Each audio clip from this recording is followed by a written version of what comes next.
Caranya bagaimana? Oke, Mas Hendra, kita harus ngebedain dulu mana mencintai dan mana melekat. Ini suka ketukar nih. Oke. Ngomong I love you, tapi ternyata attachment ke melekatan gitu. Oh. Ciri-cirinya sederhana aja. Kalau udah mulai gini, kamu harus membuat aku bahagia. Itu bukan cinta namanya. Itu dagang. Kalkulasi. Kalkulasi. Makanya sekarang orang ngomong cinta, tapi kebanyakan jadi trading gitu, jadi dagang. Oh, ini yang paling banyak banget nih. Aku ini sudah berkorban untuk kamu. Lah, kalau masih ngerasa berkorban, itu udah bukan cinta namanya. Maka tidak ada pengorbanan dalam cinta gitu.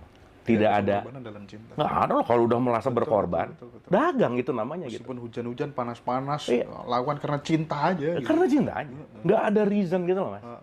Jadi kalau sekarang kita masih ada faktor eksternal yang kita anggap bahagia, itu bukan bahagia. Itu kesenangan namanya. Makanya ada happiness, ada pleasure. Ketika kita mencari kesenangan, faktor eksternal gitu. Itu satu. Nah, yang menarik Mas Hendra, hukum lah ya. Kita hanya akan disakiti hatinya sama orang yang kita sayang, titik.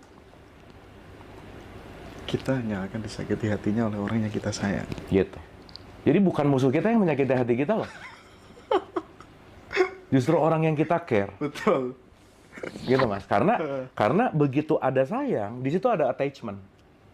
Dan begitu ada attachment, maaf ya, yang namanya mencintai, saya nggak usah jauh-jauh lah. Kalau saya sayang sama bunga, saking sayangnya sama bunga, dipetik, dibawa kemana-mana, ya mati lah.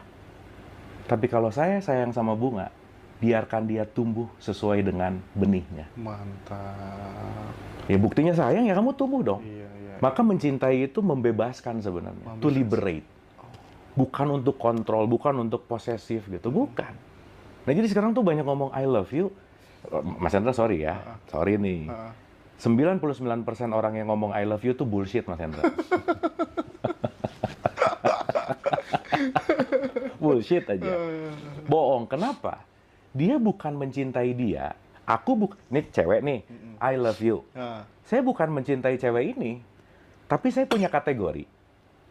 Kategorinya putih, seksi, ini. Kebenaran ada di dia.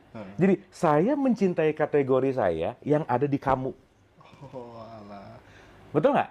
Sehingga nanti kalau dianya berubah, kayaknya udah mulai nggak I love you lagi deh. Kenapa? Karena kategorinya udah nggak cocok gitu. Kategori identitas personal ya? Yes. Kita yang bikin gitu, Mas. Makanya kalau ngomongin pernikahan ya, Mas ya, fase fall in love itu, di pernikahan itu berubah dari fall in love menuju unconditional love. Maksudnya apa?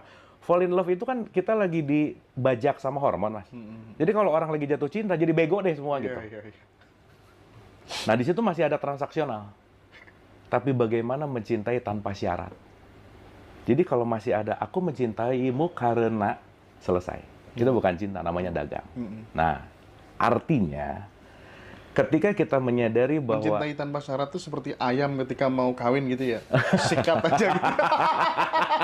Oh enggak, kalau itu mencintai tanpa surat. Bukan tanpa syarat, tanpa surat. Beda loh. Syarat sama surat beda tipis, Mas. Hati-hati. Enggak, karena kan dia nggak pernah tanya kamu agamanya apa, sukumu apa, sikat aja gitu kan. Gitu kira-kira. Nah, jadi kita harus ngerti dulu bahwa perasaan mencintai ini jangan-jangan perasaan melekat, perasaan memiliki. Dan kita sadar bahwa kita ini tamu, semuanya nggak pernah punya hak milik gitu. Jadi poin yang paling penting untuk disadari bahwa tidak akan ada yang membuat kita bahagia kecuali diri sendiri untuk memilih bahagia.